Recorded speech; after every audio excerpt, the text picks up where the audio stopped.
Namaste all. Welcome to the final day of our 7-day virtual webinar series, Secrets of Yoga Therapy 2.0. Over the past week, guided by the wisdom of Yogacharya Dr. Ananda Yogi Bhavnani ji and all our inspiring speakers, we have traveled into the heart of Yoga Chikitsa in the Gitananda Yoga tradition. We explored foundational principles, women's health, mind-body healing, powerful connections between the modern research and ancient traditions, and everyday practices that support the true well-being. And remember, this past week has only been a glimpse, a trailer for the full journey ahead. As we say, picture abhi baki hai. The story isn't over yet. The true adventure begins with our 1-year Yoga Chikitsa course starting October 2nd, 2025, led by Yogacharya Dr. Ananda ji and lovingly facilitated by Yogacharya Nilachal ji. Today, on our final day, we close the series with a profound and inspiring theme from Yogacharya Nilachal ji himself on Sankalpa Shakti and Bhavana, harnessing the mind in yoga therapy. Before we begin, let's take a moment together. Please close your eyes gently and join me as we invoke the Guru Gayatri. Om Tatparamparya Vidmahe Jnanalingeshwaraya Dhimahi Tanno Guruhu Prachodayate Om. Om Yoga Maharshi Dr. Swami Geetananda Giri Guru Maharaj Ki Jai. Om Pudvai Kalamamini Pudvai Shakti Yogacharini Ammaji Meenakshi Devi Bhavanani Guru Mata Ki Jai. Om Sri Gurubhyo Namaha Hari Om.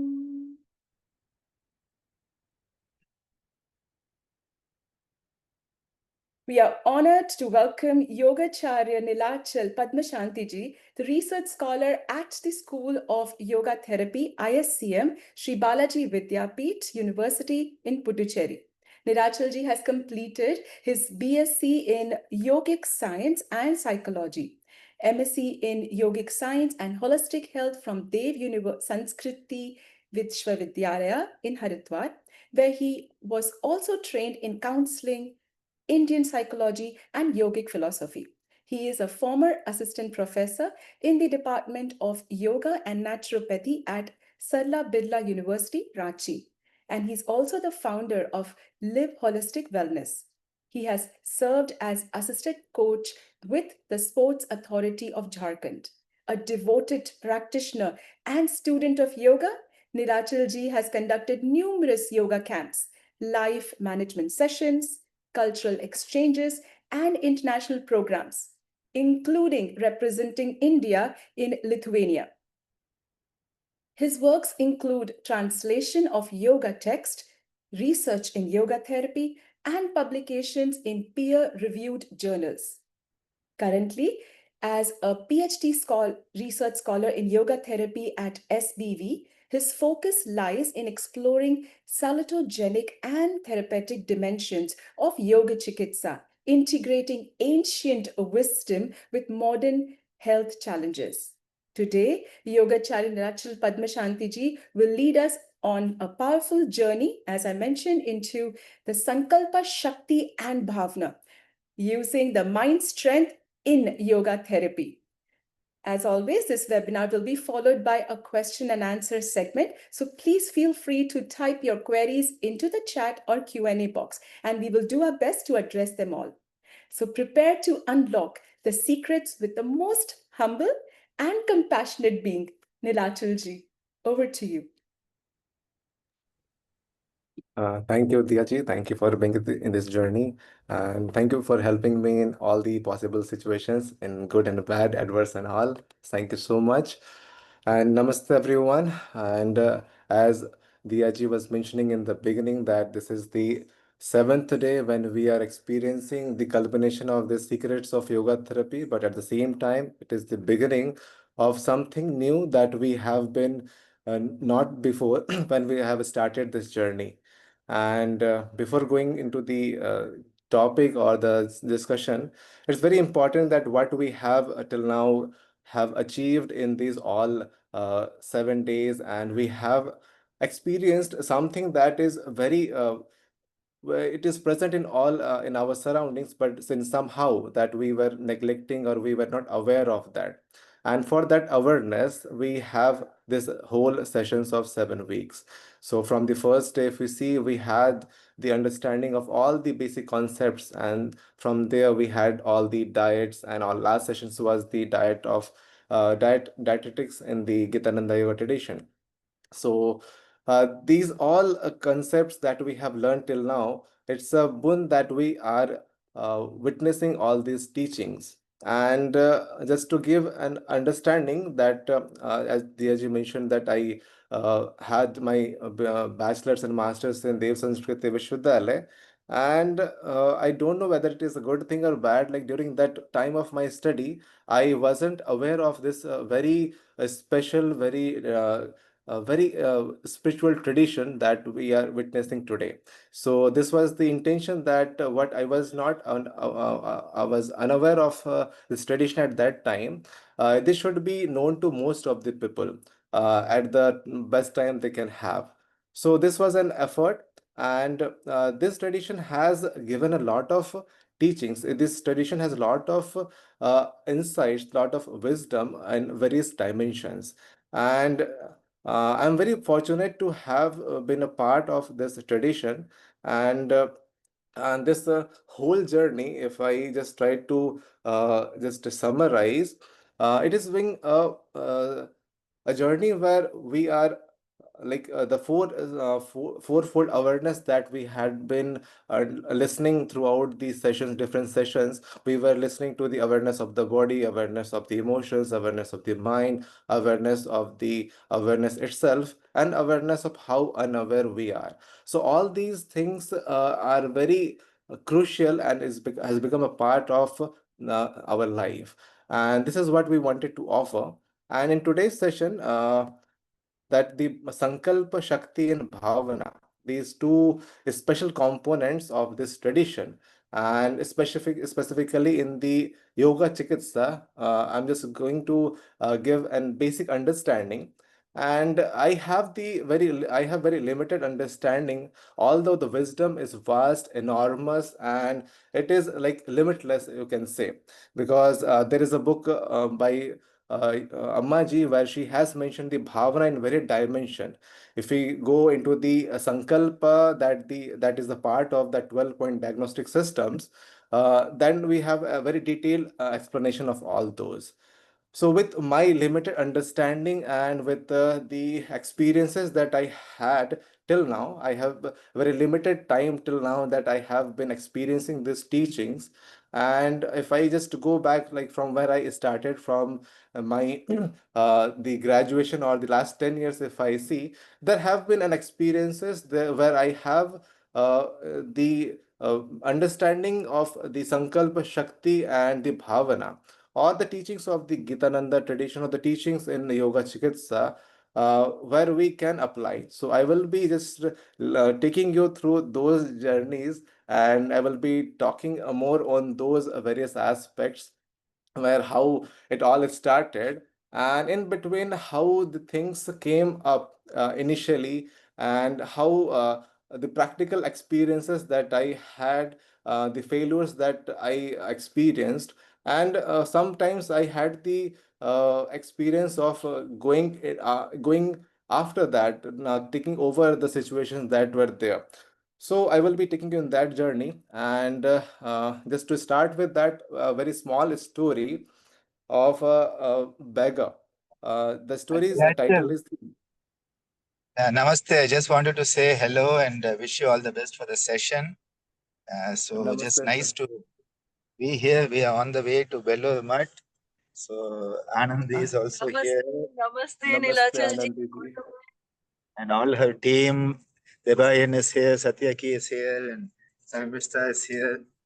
So we are on the way to Belur Mutt. So wishing you all the best and have a wonderful session. Thank you so much, sir. Thank you so much, sir. So this is a blessing that we are under the guidance of the parampara, and this really means a lot when it comes and showers in this way. So thank you so much. And before starting this story that was about to tell, I just want to uh, share my screen and just to share my gratitude in that way, what I have understood till now.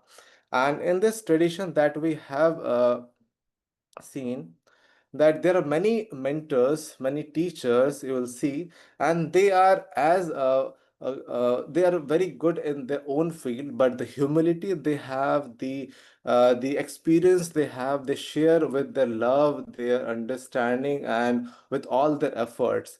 And this is a blessing, and this is the beauty of the Gitananda tradition, where we are in a family, that is a Gitananda family is there. So family holding each other together, and the teachings are infinite, and there is a space where we can grow, and where the teachings help you to grow and glow in many ways. So it helps you to grow, and at the same time helps you to enable other person to help the other people. So it is very interesting in a way. I'm not just able to express in all the possible adjectives, but this is the thing. And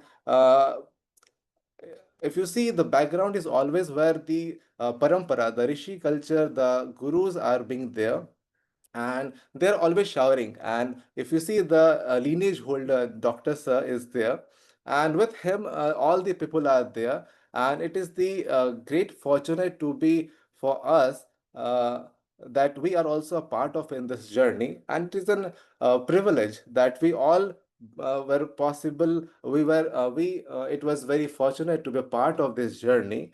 And this is actually a responsibility also, that we what we all people who were speaking all these 7 days were a part of this wonderful journey. I could not add Dia's photos, but yeah, all the people are there, and many more are there. If you see, if you just go to Facebook and Dr. Sir's picture gallery, you will see the pictures of many people.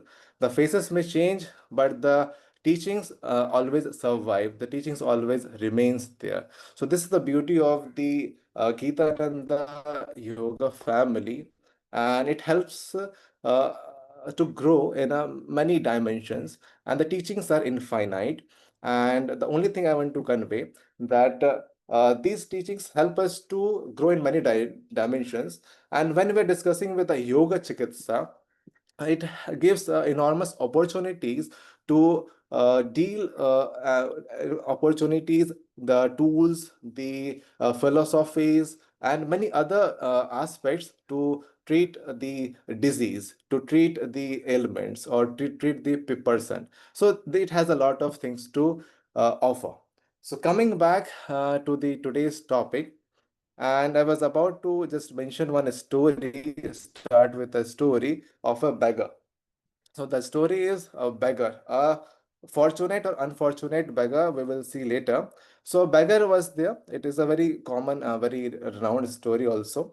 So the beggar used to beg in the rural area, sometimes to the urban people, urban areas. He goes when begs, and he earns in that way, and that is what his living was there. That is the routine that he used to follow every day. He wakes up, he goes to the village, sometimes he goes to the town, sometimes he has some specific areas where he goes. And people were also very kind. They used to give him some money, some food, something they used to give him, and the survival was there. This used to happen regularly. One day, what happened? The beggar could not go to the places where he used to go there. The people were concerned. Those who used to give him the food, the money, or clothes, whatever they used to give, they were little conscious. The people were good actually, and they didn't see him for many days. For last 7 days, they didn't see him, and they were thinking like, let's try to find out what happened to this beggar. If we can do something for him, we will do. So the beggar went and so the people went to the beggar's house and tried to find his place, and they as found his where he was living. So very hut was there, very unorganized, broken, and all those hut were there. So the moment they were approaching his house, there were very bad smell was coming. So they found something very unfortunate might have happened. They entered the house, and they what they saw, the beggar was not alive. He was dead. And they all the people were there were very sad, and they were feeling that this is very bad that happened to him, and they decided to just in his house only just remove the soil and wanted to dug him inside that pit they wanted to create for him, so that at least this last rites can be there. So that is what they could do. So they started digging uh, uh, the soil in that house only. So they started digging. At a point, there was a sound came, like the something metal has struck, and they just tried to remove the soil, and they found there is a huge box was there, and they tried to pull it out and just tried to open it. When they opened, they all the people nearby were surprised that the box has a lot of wealth, money, the jewelry, and all those things were there. And uh, they all were very good people. So they gave this box of wealth to the government of that place, and they put him to the pit and all. At this point, the story ends, but for us, it leave a question that is very much important. Was the beggar fortunate or the unfortunate? The wealth that he was looking for, he used to go outside to the rural places here and there and everywhere to get. But in actual sense, the wealth was at his house there only. So this is the wealth of life. The health is that wealth, and that is very much important to sustain. And this health, it is the holistic health that we can say. So the actual thing that is needed to be found is inside, not the outside. So this is the story that I wanted to start with. And the Sankalpa Shakti and Bhavana are a very important part in yoga. And when we talk about Yoga Chikitsa, it plays a very important role as well. And Sankalp Shakti is the power of will and resolve. And as is your will or the Sankalpa, so is your deed. As is your deed, so you become. So the actions are actually defined by the Sankalpa that we have. And the word of Sankalpa, define when we talk about Sankalpa, so it is not an option. So if we just try to define Sankalpa, which is without Vikalpa, which do not have choices or options. So Sankalpa is something which has no options. So Sankalpa is without Vikalpa. So that is why if we go back into many stories that we have in our scriptures, we will find that all the vows that has been taken, that is the sankalpa that is used to take, and that was not to be just make the choices. It is not like the new year resolution, but it is far more higher purpose driven. So that is what sankalpa actually means, and we'll see more concepts of sankalpa in upcoming slides.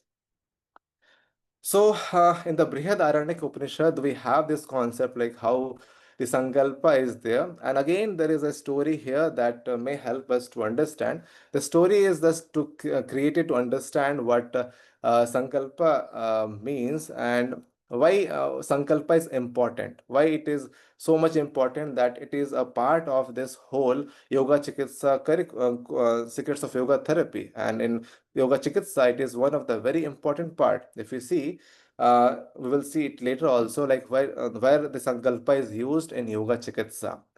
So there is a young seeker who used to go to his guru. He was very sad, depressed, and he asked his master, "Master, how can I shape my life?" He was very depressed. Why do some become wise, others wealthy, and others miserable? The guru, the master, replies that, my child, it all begins with Sankalpa. What you hold in your mind with feelings become your life. If you nurture anger, you become its slave. If you nurture peace, you radiate peace. As you think, so you become. As you become, so does your life unfold. So, from this, the seeker reflects and realizes that his restless mind is filled with petty desires. All the things we know about Shri and prayer things, with the worldly or the spiritual aspects. So, when the things are filled with petty desires, and therefore his life was a bit restless too. He begins to practice choosing noble sankalpas each morning. Over time, his entire personality changes and he becomes a sage himself. So the story just wanted to tell that Sankalpa has a huge potential to transform an individual. And in various rituals, like in the Homa, the Yagya or Yajna, or various Indian rituals, when we try to do something big, for example, like a marriage is there, some birthday celebration, some all the Sodas Sanskara are also there. On all those rituals, there is always a provision of Sankalpa. So it goes like this one, like Om Vishnu Srimad Bhagavato Mahapurushasya विष्णुराज्ञा प्रवर्तमानस्य अद्य श्री ब्रह्मणो द्वितीय परार्धे श्री श्वेतवाराह कल्पे वैवस्व मन्वंतरे भूरलोके जम्बूद्वीपे भारतवर्षे भरतखंडे Aryavart देशांतर्गते like for example I am here in Pondicherry तो पुडुचेरी क्षेत्रे 2082 is there तो 2082 विक्रमवाद से पार्थिव संवत्सरे आश्विन this the month आश्विन मासानाम मासुत मासे शुक्ल पक्षे दशम्यां तिथौ शुक्रवासरे भारद्वाज गोत्रोत्पन्नः नीलाचल नामाहं सत्प्रवृत्ति संवर्धनाय दुष्प्रवृत्ति उन्मूलनाय लोक कल्याणाय आत्म कल्याणाय वातावरण परिष्काराय उज्ज्वल भविष्य कामना पूर्तये च प्रबल पुरुषार्थय करिष्ये अस्मै प्रयोजनाय च कलशादि आवाहित देवता पूजन पूर्वकम. For example, it is a ritual of Gayatri Yagya, Karma Sampadhanartham Sankalpam Aham Karishye. So all these things that the verse, the Sankalpa, the Sanskrit mantras that is being recited or it is being invoked, this has a lot of meaning in that way. So Sankalpa is not just a New Year resolution. I just wanted to make it very clear in that part that we have one this New Year Sankalpa is like this and that, but it is more broader term in that way. But so to make this understand in that we are acknowledging all the divine powers or the divine or the deities that we can understand through the in the cosmos are there, and we are also trying to focus in the present moment, what day it is, what time it is, which place we are, and in which family we are born, and along with that what we are trying to do, sat pravritti samvardhanaya. For example, this is the like what we are intended to do. The purpose is always higher. Sat pravritti, the good intent has to be there, like to do good things, not and to not to do the or just to avoid the bad things, good for the society, doing some spiritual for the upliftment, environmental upliftment, some all these things are being mentioned. And for these purposes, the Gayatri Yagya, for example, here there can be another Yagya, there can be Vishnu Yagya, Ganesha Yagya, there can be varieties of rituals that can be there. There can be a lot of things. Shoda sanskars or can be there. So all together are put to, here to confirm that this is sankalpa, that we are going to follow this without any option. Sankalpa, that is without vikalpa. So that is what this is in Indian culture. In every rituals, Shoda sanskar that we say, this is being followed. So Sankalpa is always for the higher goal, higher purpose, and always in the yagyas and all these Shodesh sanskars, it is always being there. So Sankalpa Shakti is the power of will and resolve. The intention, determination, and resolution And definitely these all the adjectives, the all the meanings that are being mentioned, it is has very limited meaning, but all these combining can have the understanding of some sankalpa. And Shakti is the energy, the power, the dynamic force, the prana, the urja, all these are there. So Sankalpa Shakti is the inner strength to clearly choose, direct, and sustain thought, word, and action in alignment with the dharma. And we have understood what is dharma, which aligns to something, that is the dharma. Dhrit is the root word, which means to hold. So we have to align with that truth, or the uh, aspect of the life, or the specific principle, that is the dharma, to hold on something. So three. So we have the thoughts, action, and behavior should be aligned together. We should be aligned to the equality, or the uniformity of all these thoughts, action, and behavior. So that is what Sankalpa Shakti is. We are not deviated from that. And from that, we have the story of the Bhishma. And he got his name Bhishma from that only. Bhishma Pitamaha, who is the son of Ganga and Pandu. He was the son of the Ganga, and in the Mahabharata, he has a very important role to play. And he took a vow that he will not get married.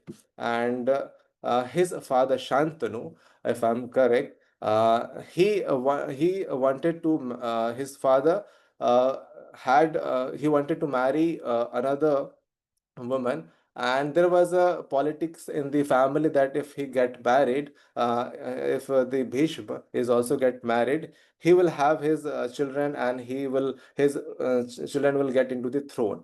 So just to do his putra dharma, he took a vow, he took a sankalp that he will not be married, he will follow the brahmacharya throughout his life.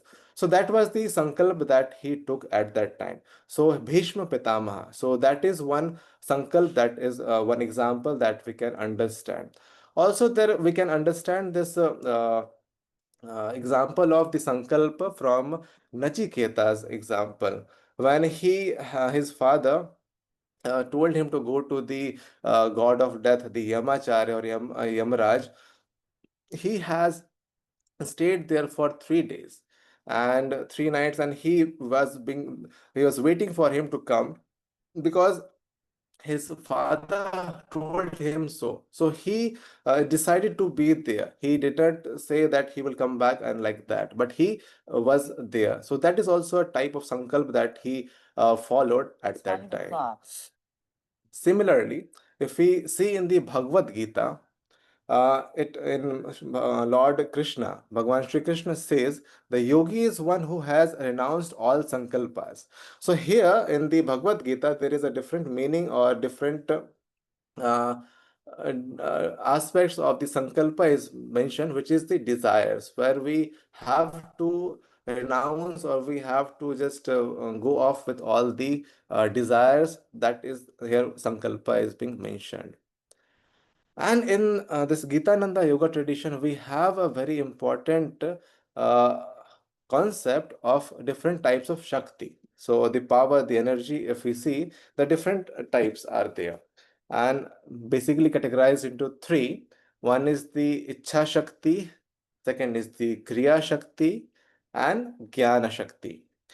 So the buddhi, or the intellect, has these three powers, and among these, the Ichha Shakti, the willpower, is the rooted, and the Sankalpa Shakti is rooted in this Ichha Shakti, and the will to move towards truth. And this is what works when we actually would deal with the patients, or if we see in both the aspects. If I try to understand, if I want to make you understand that. It works in both aspects, from the therapist point of view, and also from the seeker's point of view. So Sankalp Shakti is rooted in Ichha Shakti, the will to move towards the truth. It is the opposite of drifting with desires or conditioning. Instead, it is conscious choice and commitment. Every moment that is there. And the very example that we can do, and um it can be understood in many ways. And I would like to just to share one incident that I had it in my this time of this 10 years and all, like when I was studying in my master's and bachelor's. So there was a lot of so just to go back into those days, so there is one very basic thing that I had and that we all used to follow. Like some Sankalpa used to be there. Always Navaratri, and there used to be 4 Navaratris. So in 2 Navaratris, we tried to follow the fasting and all, and fasting was very important part there. So I used to fast for 1 or 2 days, but this now 9 days was very intense one. So we had to be very specific with the food that we eat, so we have to maintain some specific rituals and all. So we had different kinds of food there. So we had food which is called aswad. Aswad means like there will be some taste. Swad is the taste, but there will be it will not have the salt or the sugar. It was just the boiled food. So those are the food which is kept separately for the people who are doing the fasting, and that was the best thing that I liked in the university, Dev Sanskriti Vishavidyalaya. And initially, I started to just to I thought like, okay, I will also try to have this fasting of the aswad food, the food without salt, just the boiled one. And it is boiled like the rice is okay. The vegetables are cooked, they boiled, no salt and all. The dal and all those things were there without salt and like that. So I thought of, I was very much enthusiastic and I wanted to have it like, let's do it for 1 month straight without getting any basic, for gradually moving. I just thought of doing it 1 month straight, like, let's do it. So I started. So first day is okay. Like it was there. It felt very different because you had the taste buds. It is not getting the salt and all. So it was feeling very different, and it was there. So 1 day passed, 2 days, okay. Gradually, as the days passed, I was having a craving of eating more of the salt and all. Like somewhere should I get the salt and all. So although I am trying to follow the practice, but my uh, thoughts, action, and behavior, like all were not aligned. Although I was physically trying not to eat food, and I was not eating also, but in the mind, the cravings were there. The wish to have something salty, or the food I was thinking about was there. So anyhow, I tried to just follow 1 month, and I did it in that way. But the after effects were very painful in a way. Painful in the sense, the moment that all that time finished, I actually started eating more of those salty food stuffs and all. So that was the experience. I understood that always the things which are to be done in Sankalpa is to be done gradually. Anuvrat, that is one concept that I understood, that it has to be, Anu is a small, Varta is like the vow or the Sankalpa part, type of Sankalpa you can say. Sankalpa we can have. So that is needed to be followed, and that helps you to grow gradually, and gradually you grow with alignment of thoughts, action, and behavior. So I felt very badly in that way, and I ate like anything after that. So that was not actually what is intended to do. And after a year, like again, same Navratri it came, and I tried to again follow that. And in between those whole years, I started gradually having the food for a week, like this aswad food. Then the 12 days, 10 days, like that. I tried in between many days. So after a year, when that Navratri again came and I started that time, and I actually was able to have the food. I was doing my work. I was not having the cravings. I was not thinking of that. And it helped me a lot to grow in that manner. So at that time, the whole month passed and didn't realize that how it went. And I continued that for that whole year. So that is what happened like when I tried with that. And this actually was like trying to just control your taste buds in that way. So that is was on my own way of trying to control the taste buds and all. So I actually had I somehow managed, and it continued till like 1 year and was more. And this helped me in this when I went to I got a scholarship in the Lithuania. So when I was there, there was a very difficulty in the food and all. And that time I this habit of having very simple and normal food helped me in that time. So somehow it helped me in that way.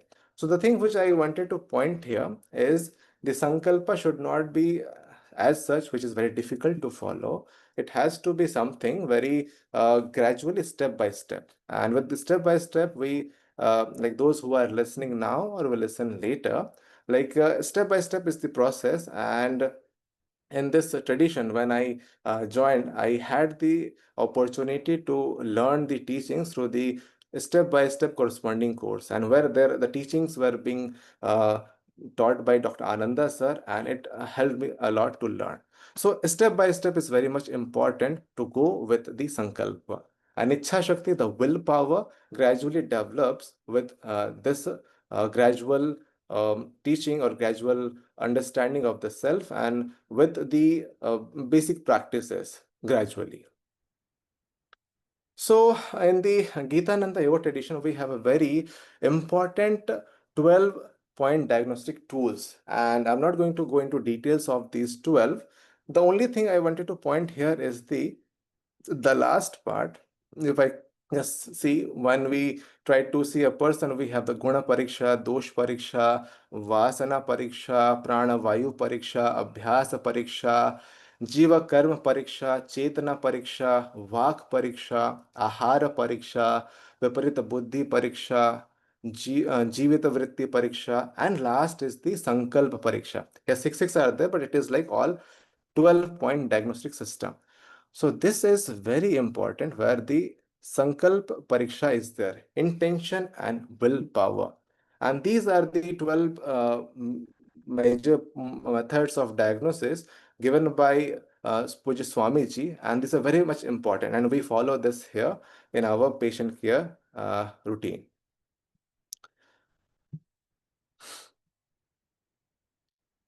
So the Sankalpa Shakti is very much important. The Sankalpa. Sankalpa basically refers to the aspirations of an individual, which may even begin with a simple desire to be well. And if that intent is there, the process of healing starts. These aspirations must be examined in light of the patient's beliefs, wherever they are positive, whether they are positive or negative, high or low. It is also important to consider whether the individual is idealistic enough to accept help, suggestions, and spiritual guidance, or whether they tend to reject positive support. In most cases, those who are open and accepting become ready listeners, and they usually follow up with direct actions that lead to improved health and the attainment of well being. So, this is the last part when we are trying to diagnose the patient. And the 12-point diagnosis, we're going to see much detail in the course that Diyaji was mentioning in the beginning, the Yoga Chikitsa course. So stay tuned with us with that also. So this Sankalpa is very much important in that way. And there are numerous therapeutic modalities used in the applications of yoga as a therapy.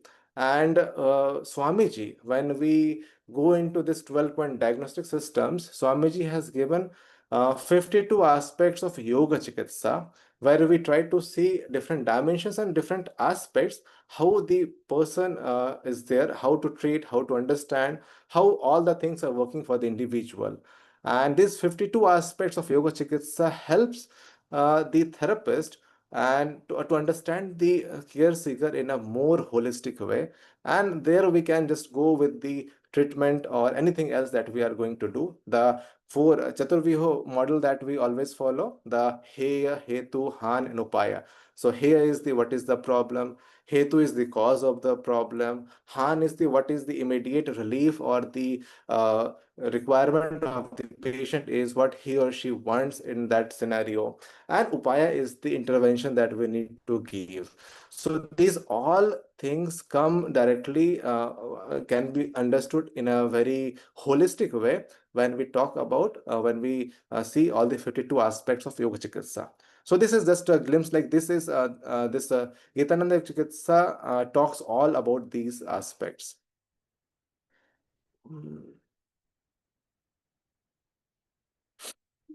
And now coming to the very important, the other very important part. So this is Sankalpa is that we saw one part of the Sankalpa and Sankalpa Shakti that is there and its importance in the Yoga Chikitsa. Now our thoughts and consequent attitudes and the bhavanas alter and affect our conscious reality. And this is very true actually, but we will see in the upcoming slides or whatever I will share. So just to start with a bhavana, I just want to again take you back to my experiences that I had in my college and before that time. And I just wanted to share that like before coming into this yoga chikitsa or yoga field that I am now, I had, just to give a background in that, that I was always fascinated about the cows, the yoga in various aspects, the Ayurveda, the basic naturopathy and all those things. So I was very much fond of cows, and I don't know how to express it in here, but after my 12th, I just wanted not to continue study, and well, that was also because of the the education system that we have, and like the mark system and all were there. So in the childhood, when I was like, my father was a very interesting person. Like when in the childhood we had the rote memory and all. So he used to make me memorize all the chapters, all the books and all. So like he used to teach me, understand all the concepts and whatever it is. Then he used to play badminton with me, and he used to in the while playing badminton, he used to memorize me every chapters of the book, the question answers and all. And it helped me to build the pictorial photographic memory, something like that. And I used to get good marks like that. 99, I never got 100 marks in any exams, but like this was all about the mark system were there. The goal oriented education was there. So this thing continued in the all the upcoming standards, grades and all. So in 12th, what happened? Like we had the physics, this practical experiments that we used to do, and I had a very bad experience with that. I studied all and everything was there, and I was interviewed, and the examiner, external examiner, asked me, "What did you eat today?" This was the question that he asked, and I was like, "What is this question?" So he just asked this much, and like, Are you okay? Fine." And I went out. The same thing, similar questions were being asked to the other students who didn't study and used to like be there. So this actually made me feel like what is this and how this education system works and all. And that made me feel very difficult to continue. And I had that in my mind. And why I'm sharing with this, I will just come to that point in a minute. And when this all thing happened, like I was in a state of mind where the education was not a very good thing for me. And by mistake, I had qualified for that. There we used to have JE exams, and by mistake I got the like BR examination, and I before attempting to the 12th board exams, we had those exams that entrance exams of various engineering colleges and all. So by mistake or like they got me selected in one of the colleges, and I thought of getting it into like if I pass somehow, if I get good grades in 12th, I have to go for the engineering. So I tried to get less marks, and but unfortunately I failed in first attempt of the 12th. and I had to wait for 1 year. But the good thing happened that that year I could not have the chance to go into the colleges because the college won't take me without the certificate of the 12th marks. So that thing happened, and that time I went to a place called Sendhwa in MP, Madhya Pradesh, and that was the naturopathy center. And I just wanted to just give most of the time there. And that naturopathy is made surrounded with the cows and milk products and all, the cow products and all. And there was a very interesting person there who runs the institute. His name was the Mevalal Patidarji, and he accepted me like I came here just for some time and all. And that time, what happened? They actually entertained me, and I was staying there for some time. That time, a person from the Haridwar came, and I had the opportunity to give him various treatments like the Jalneti, Shank Prakshalan, and all those, the enema, and all those things were being taught, and I was able to uh, give them him. And while giving this teachings, so giving these therapies, I actually he gave me very important aspects of bhavana. So to come to that, I had to tell all those things beforehand. So he mentioned like the worship, the puja, whatever we do, the bhavana is very important part of anything in therapy and in basic life and lifestyle and all. And he mentioned that bhave hi vidyate deva tasmat bhave hi karana. So whatever the bhavana, whatever the emotions, or it has a broader meaning in that way. The broader the whatever the bhavana that we will have, according to the things happen, and the attitudes is very much important in that way. And Ammaji has mentioned it in a very detailed way. We'll see in a minute or two. From there, that point, he mentioned that in any aspect, in therapy, in giving therapy, in taking therapy, bhavana is very much important.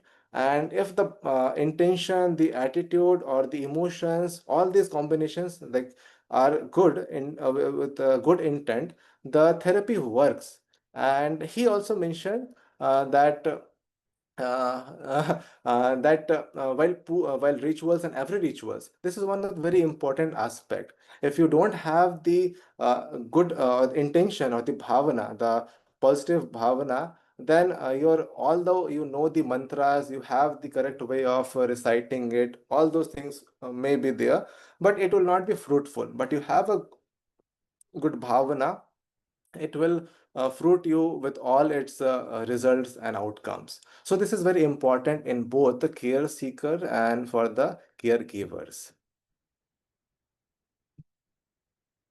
So understanding bhavana in yoga.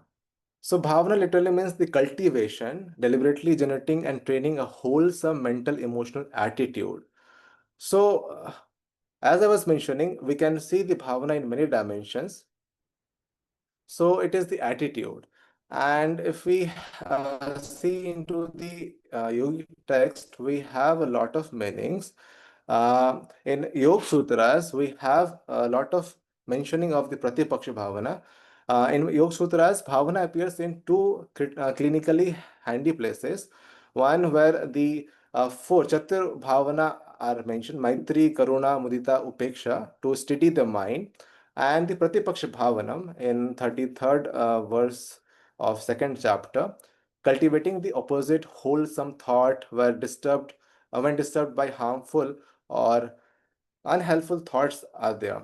In yoga therapy, this translates into systemic affect and cognition training, intentionally generating counter tendencies, for example, patience to counter irritation and pro social effects that calm and clarify attention.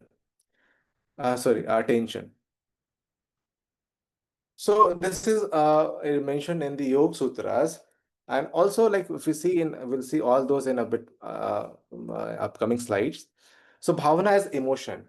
So bhavana is essentially an emotion, but now just but not just raw emotion. It is the process of utilizing emotions consciously. When we practice bhavana, we rise above the uncontrolled, the whirlpools or swirl of feelings and transform that energy into a guidance force. It helps to move forward. It helps to traverse in a specific direction where we need to go.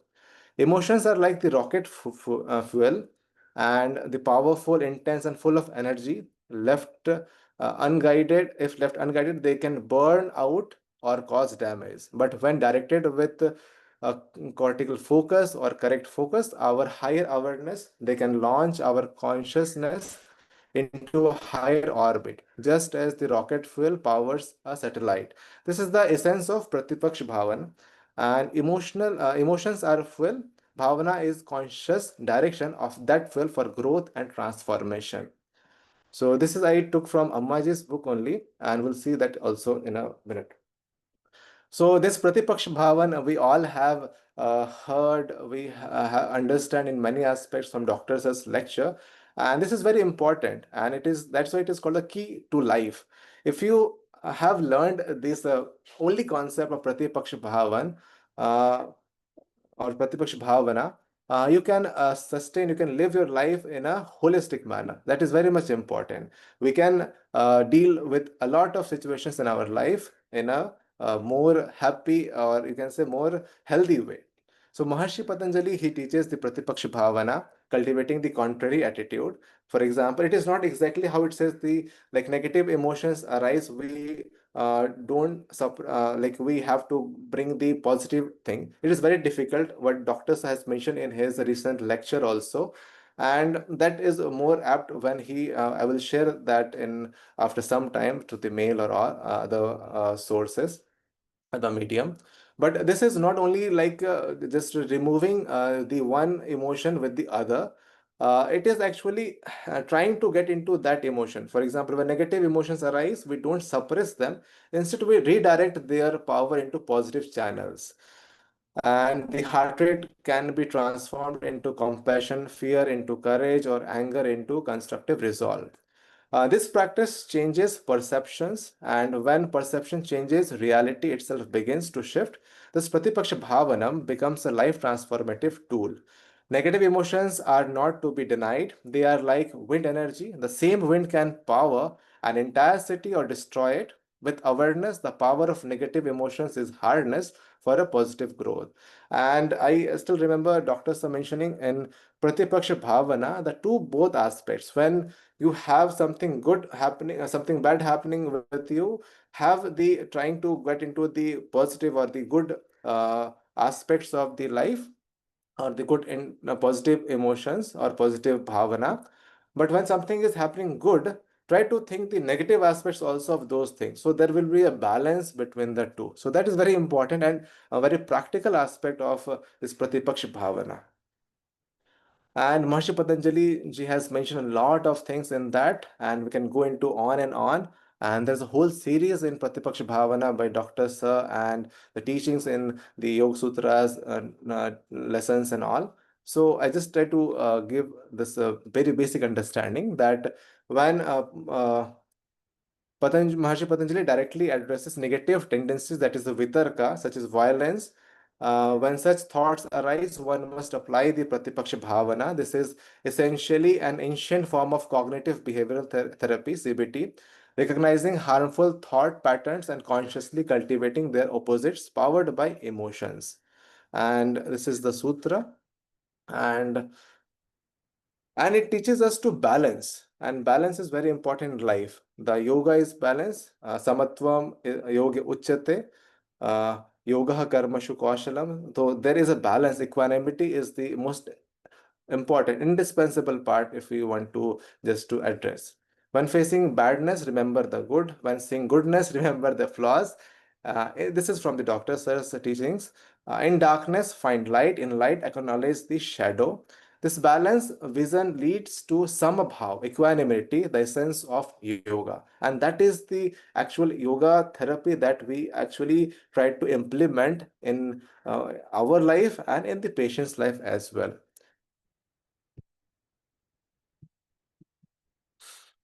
And in this book by Ammaji, she has mentioned a lot of aspects. I have taken a few of the points that I mentioned earlier, and few will be in the next slides. So this is very interesting here. The rishis have taught us that not only we are what we think, but also the world is as we think it to be. Attitude is all. An essential skill is the art of yoga, is the ability to create the appropriate bhavana, state of mind towards everything which happens to us. And this is very important. Though every word, if you just try to contemplate, it gives us the understanding of the whole bhavana concept. And also Swamiji mentions, you have only one enemy, only one devil in your life. Your only devil is living backwards, living in the past, living in the subconscious, unconscious mind. So when we cultivate the bhavana or the right attitude, we actually leads to the transformation. Thank you, Diyaji. Sakshi Bhav. So there are a few bhavanas. I have not kept it in order, but in our tradition, we have a few of the bhavana that can be mentioned, and I have mentioned in a table and a few in here also. So Sakshi Bhavana means witness. It is the witnessing attitude. It means adopting the stance of a witness. You observe your thoughts and emotions without judgment. Most thoughts are mundane, but even ordinary thoughts can reveal deeper insights when observed at the right moment. Sometimes this witnessing opens the door to intuition or inner teaching. The mind itself begins to instruct you in the principles of life, especially those most relevant to your own growth and evolution. This witnessing is safe, gentle, and deeply transformative. And if we want to understand how to experience this Sakshi Bhavana, there is a very important, very simple practice in the Gita and the tradition, that is the Sukha Pranayam. When we inhale and exhale with awareness. If we have the good capacity, we can inhale in the sixth count and exhale in the sixth counts. When do it for at least 9 times or multiple of 9, like 9, 18, like that, you yourself will understand how conscious you are, how aware if you are, and how thought patterns grow gradually. That becomes very silent. And this I have understood when during the time of the food that fasting that I was doing, the food has a very important role in that part. And the moment these practices were there, and the moment I had the fasting, and the practices help to just make you in the moment.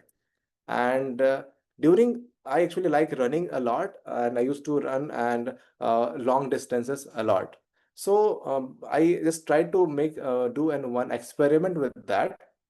And what I did, I tried to mix a few of the practices of our tradition. For example, Sukha Pranayam, Savitri Pranayam, Pranav Pranayam before the practice, before running, and I go for running. So this actually helped me to increase the lungs capacity and all. My speed increased. But the other thing is that when you run, it is you can actually are aware of your running also. So that is very interesting. Like you can actually feel like the Flash or the Superman in that way. Like you are actually running fast, but at the same time you're aware of your own running, your body parts, and your how the lungs are beating faster, and you can actually control your breathing and all. So Sakshi Bhavana is to be at the present moment, witnessing the present moment. So that is very interesting in that way. There is a Nishpanda Bhavana, and there is a Spanda Nishpanda practices are also there in the tradition. So the attitude of relaxation. Here the bhava is understood as an attitude, in this case, the attitude of letting go. Nishpanda bhava means a relaxed state where all conscious tension is withdrawn. It can be attained in any posture, even non-yogic ones, as long as relaxation is genuine, like the practice of Bhastrika. And in this tradition, I just wanted to let you know there are 8 types of Bhastrika. Followed by stillness can induce this state. After exertion, the body naturally drops into deep relaxation, a beautiful release that clears the mind and body. This teaches that relaxation is not just the absence of effort, but the cultivated attitude of surrender. So this is very important. So this Nishpanda Bhav comes with the relaxation, with the letting go attitude, or letting go emotion when it comes into domination, or when that comes, the Nishpanda Bhava appears.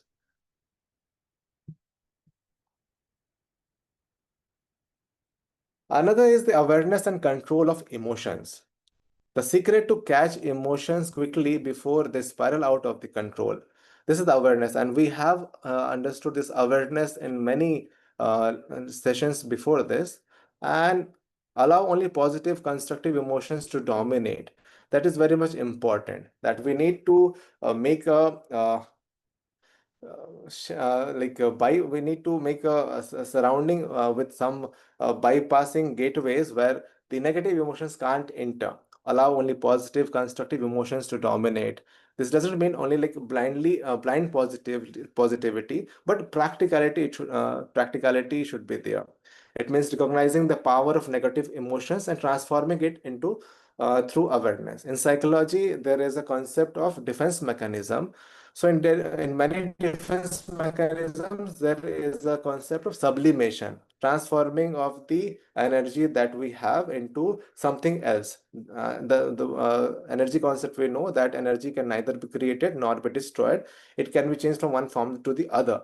So sublimation is the best way to do in that way. So these negative emotions can be transformed in that way. With a gap, like taking a deep breath and counting to 10, like Sukha Pranayam practices can be there. So awareness returns and destructive impulses are neutralized. Many relaxations, pratyahara practice, kriya practices support this whole awareness and control the emotions. Here are like all the not in the proper order, but I tried to mention the bhavana that our tradition has, and it offers to all of us.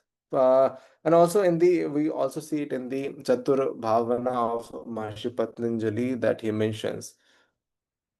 The Pratik Paksh Bhavana that we all already have understood, cultivating the opposite attitude to counter negative thoughts or emotions. And the Sakshi Bhavana, the Sukha Pranayam, witnessing attitude is there. Then the Nishpanda Bhavana or Nishpanda Bhav is there. So relaxed state or attitude of letting go. The example that the Bhastrika already I've mentioned. And release tension, promotes relaxation and balances nervous system. Similarly, all the Chatur Bhavana, Maitri, Karuna, Mudita, Upeksha, they are very important. The friendliness towards those who are happy for the Maitri.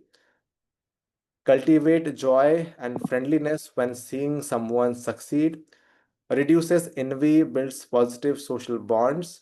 Karuna Bhavana is the compassion towards those who suffer, send empathy and kind thoughts to someone in pain.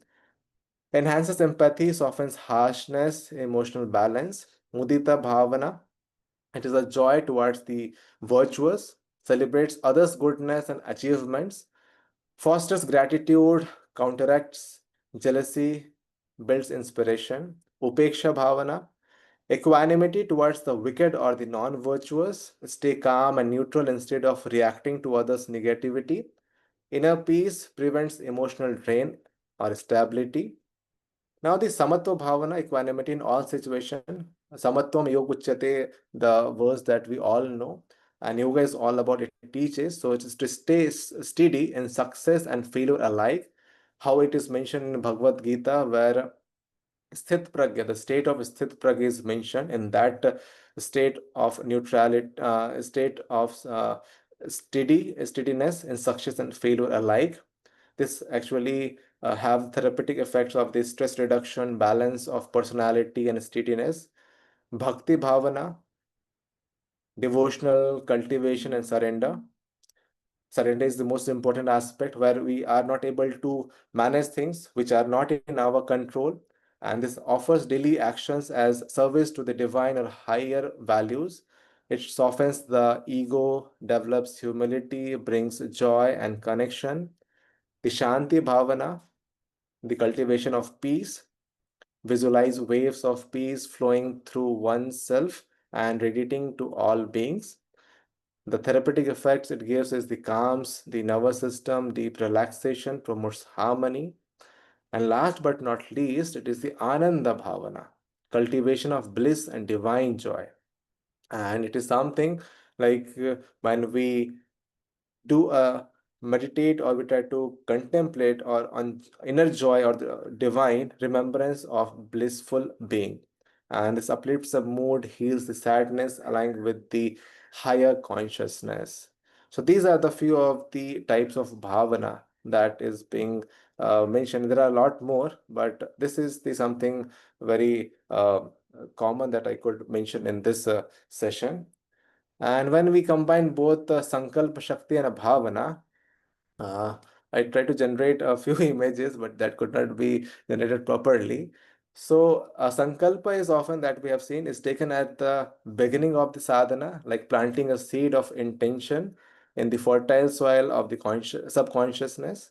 When enforced with bhavana, the deep feeling or the emotions or the right attitude, it becomes powerful enough to reshape the samskaras that are with us since uh, different life births and our lifetimes. So Sankalp Shakti is the steering wheel of our life. Bhavana is the fuel. Together they carry you where you wish to go. So this is whole the Sankalp Shakti and Bhavana are related, and this is very important in that aspect. So with that, this Bhavana and Sankalp Shakti are indispensable part in Yoga Chikitsa. And when we have these both aspects, we are actually able to heal. And one incident I would like to mention, and here uh, that I had one more understanding of the therapeutic bhavana aspect of the bhavana. Uh, After losing my father passed away 2 years back. Uh, and what happened like after that, the dealing with the patients changed a little bit in my behavior. So just try to give an understanding. Like before that also I deal with the patients. Patients used to come, I gave the therapy, they understand what the problem is. All the four models were there. He hetu han upaya, so all were there. So the bhavana aspect improved after I lost my father.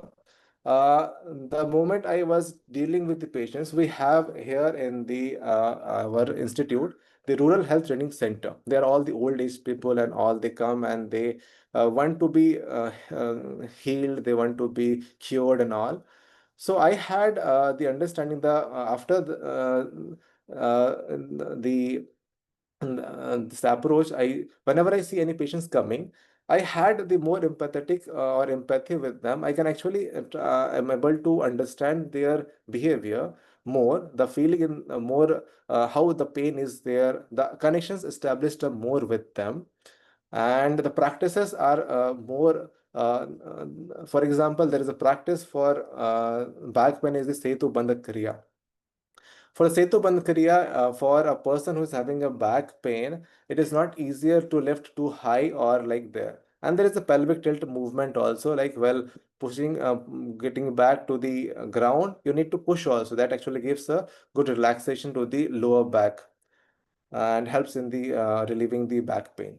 So when I was trying to help the people, the care seekers with the back pain, and they're doing the Setu Bandh Kriya, just giving with one example. The moment they are lifting to one extent and they are able to feel the pain, I was able to understand, they are feeling pain after this level. So I have to make them come down with that one. So that understanding gradually developed with the development of the attitude or development of the bhavana. So for the care seekers or for the caregivers, that is very much helpful in that way.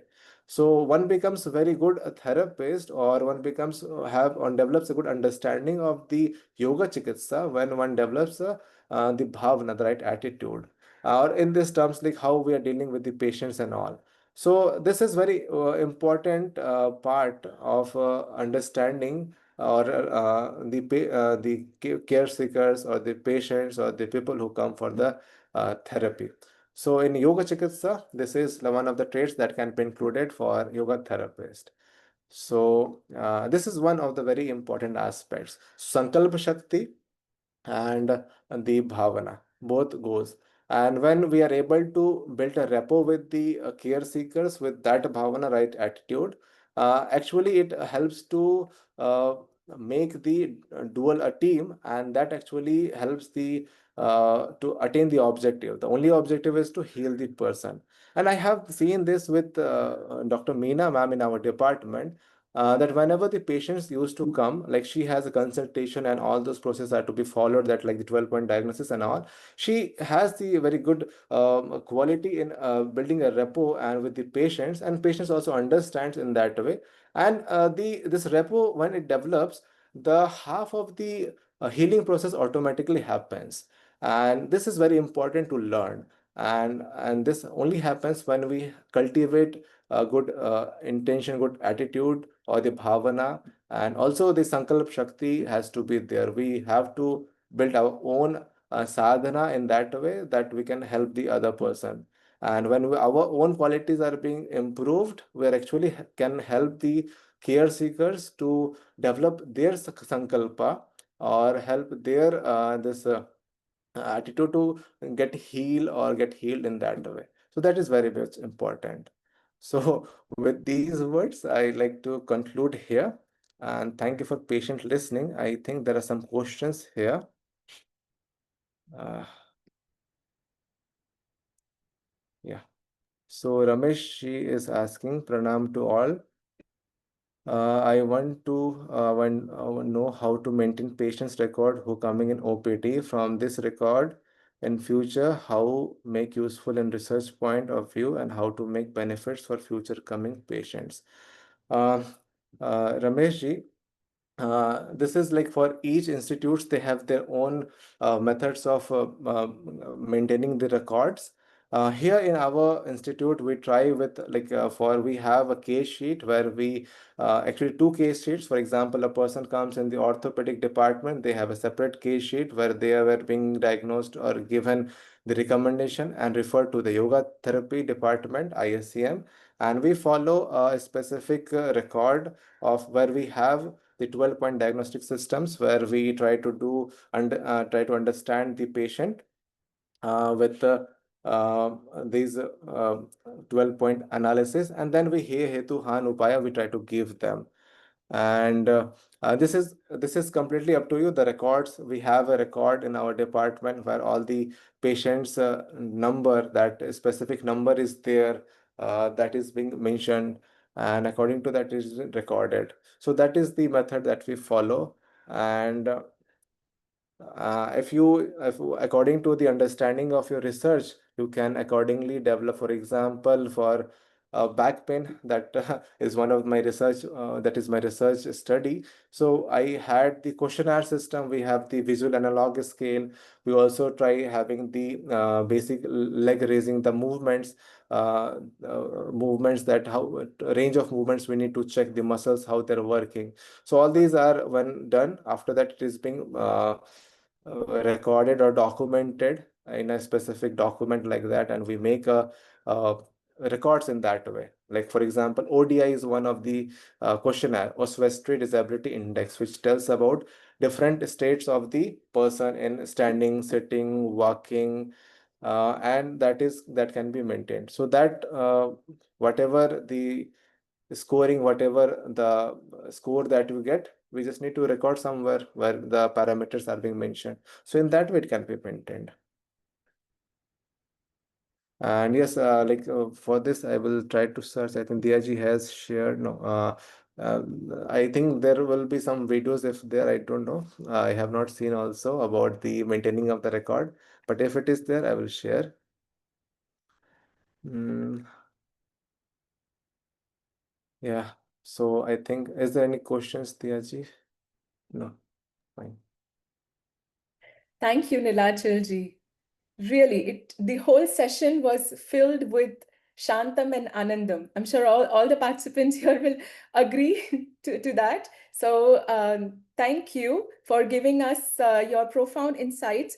about and making us aware of the power of will, the Ichha Shakti, the willpower, and the bhavana, a beautiful balance between the two, like cycling, like pedaling. So it's both are very important. So thank you so much. And with that, I invite Alok ji to share if his thoughts. So if you could unmute. Thank you, Diyaji, for giving me this opportunity. It was really very nice listening Nilachal. We have been interacting with him.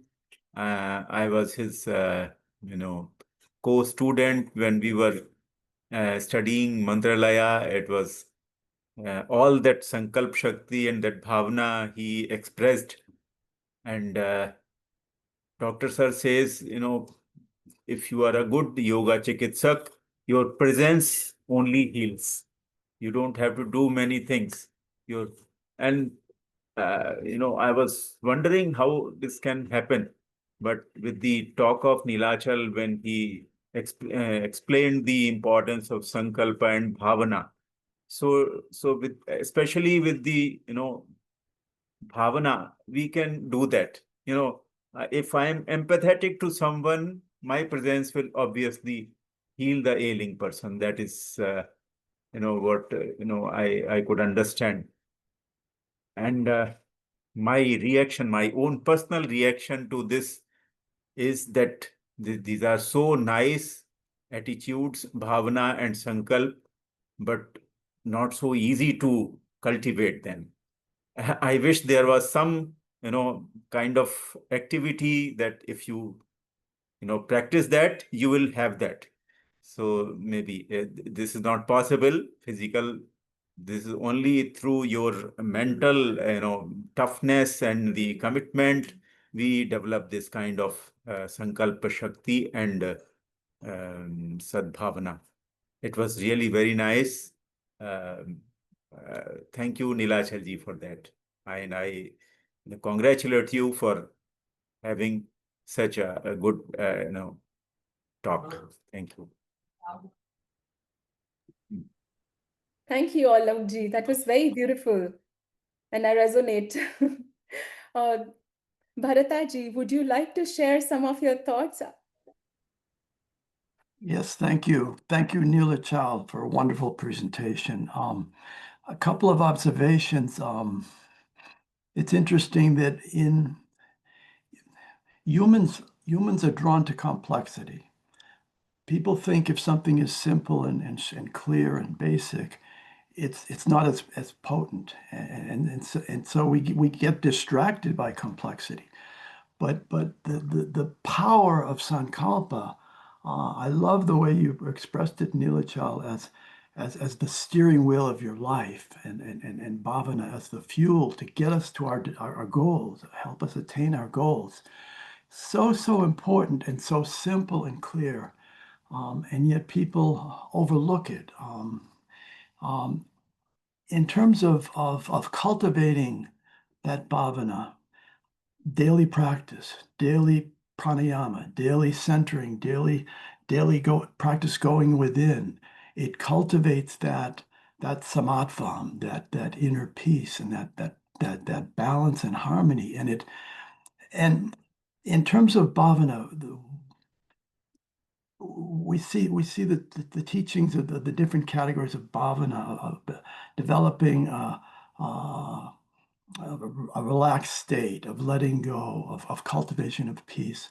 Now, sometimes people mistake bhavana and samatvam as passive.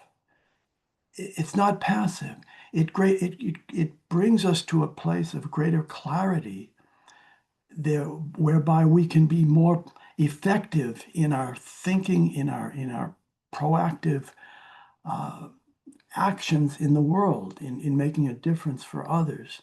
So the principles of bhavana are so practically important, because that clarity and centering that we gain enables us to have less obstacles to being that best version of ourselves and to making a contribution to others. So those are a few thoughts that came to mind in this wonderful presentation.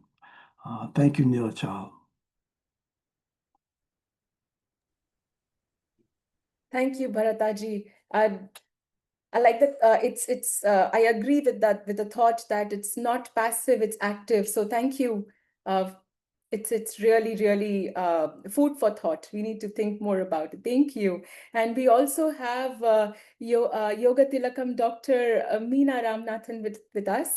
Ma'am, could you please share your thoughts? Namaste all. So congratulations, Nilachal.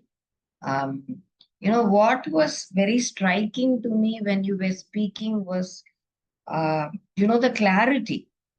Because, unless and until you have that clarity within, what you express will not be very clear.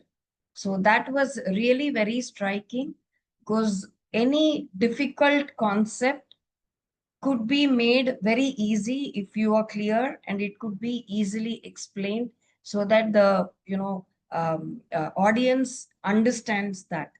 Or vice versa, a simple thing could become very complicated if there is not, the clarity is not there in how to say it and what to say.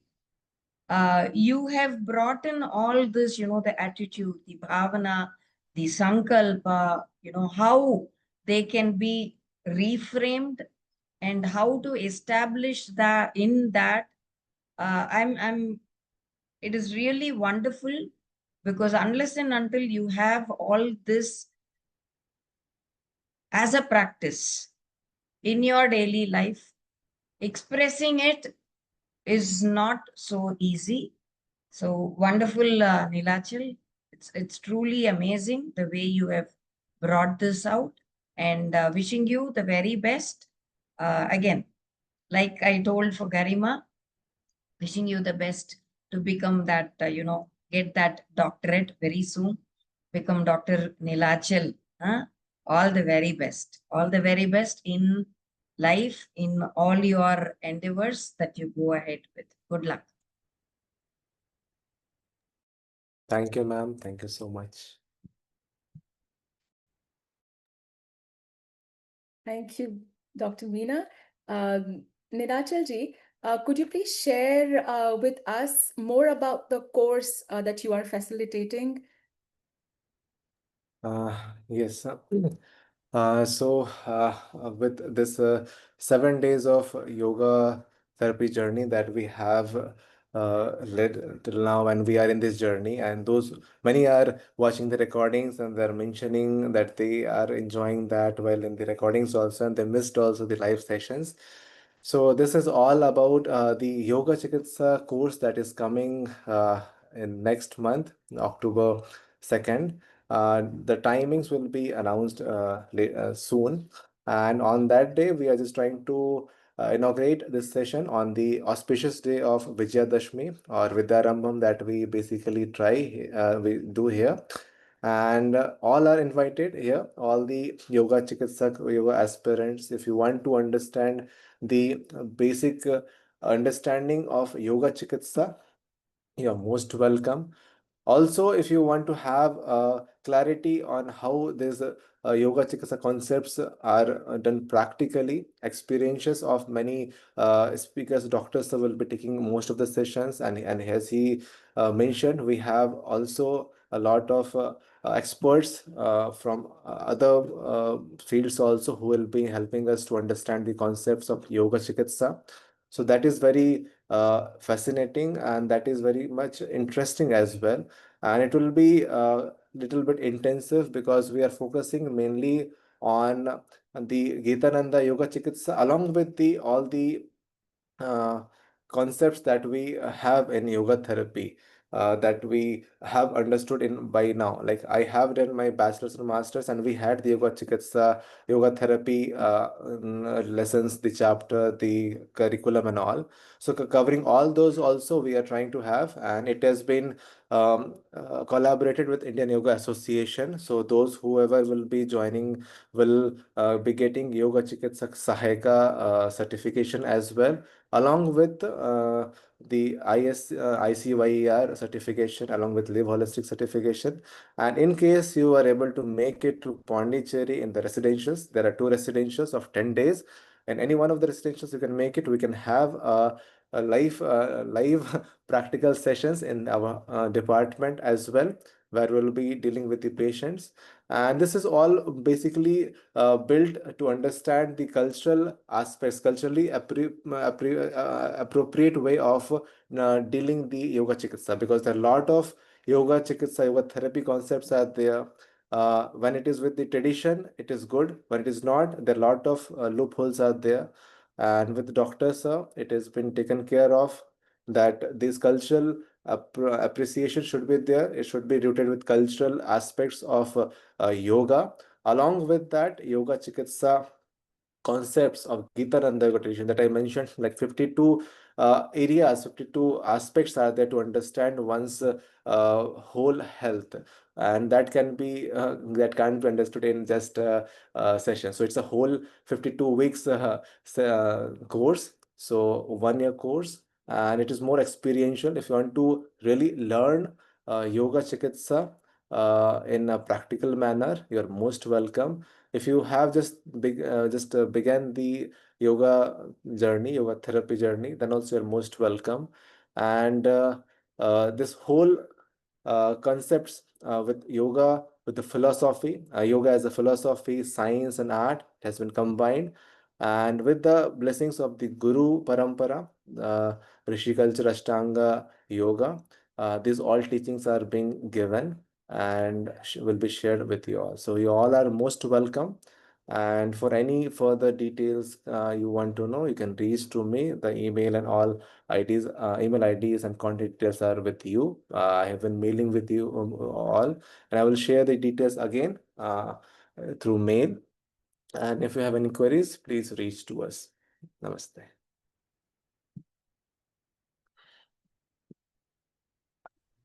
Thank you, Nilachal ji. We have one question from Lambodar ji. The Sankalpa of Devvrata leads to Mahabharat. How to know we are on the right path? So as the Devvrata is the earlier name of the Bhishma before he took the Sankalpa or the vow of Brahmacharya, being Brahmacharya for his entire life. And this is a very difficult question, that we are on the right path or the wrong path. And where there is a dharma, that is the right path. And where there is a dharma, that is the wrong path. So with my limited understanding, what I can suggest here, uh, uh, the Sankalpa of Devvrat was he as a duty of his son, as a dharma of his son, he took that vow, which was needed at that moment of time, and he took with his whole devotion, with what he has, his love for his father, and he understood in that way. So Putra Dharma he tried to follow, and for that also for that he took that vow Sankalpa. And if we see it in another aspect, like the Sankalpa of Devvrat leads to Mahabharata, there are many aspects. If we see and go into the broader satellite view, we have to go to the Barbaric, the perception of Barbaric, where he was able to see no people were fighting in the whole Mahabharata. It was the Lord Krishna and his Sudarshana, and both sides were there were no sides. There were no sides in that, and both Kauravas and Pandavas were not there. So it was a very different perspectives we can put together. So keeping only one aspect or taking that the Devvrat or Bhishma Sankalpa was there that leads to the Mahabharata, that won't be completely appropriate. But instead, the lot of other aspects were there. But he, as a son, uh, tried to follow his dharma by taking that vow. So that he tried, and the other things was not in his hand, and there are other aspects also. So that took according to that scenario. And if that didn't happen, we wouldn't have understood in this broader manner. So this is my answer. There can be a broader answer in that, but yeah. Thank you. Thank you for the question. Thank you, Nilachal ji, for sharing your meaningful thoughts and weaving these concepts in beautiful stories that's understandable. So thank you so much. And as we conclude this transformative 7-week virtual webinar, let us come together and pray for Shanti and harmony everywhere. So I invite all. Om Loka samasta sukhino bhavantu sarve janaha sukhino bhavantu. Om Shantihi Shantihi Shantihi. Om. Thank you so much. Thank you, Jyoti. Thank you so much for moderating, and thank you all for being a part in this journey. It means a lot. Thank you so much. Namaste. Pranam.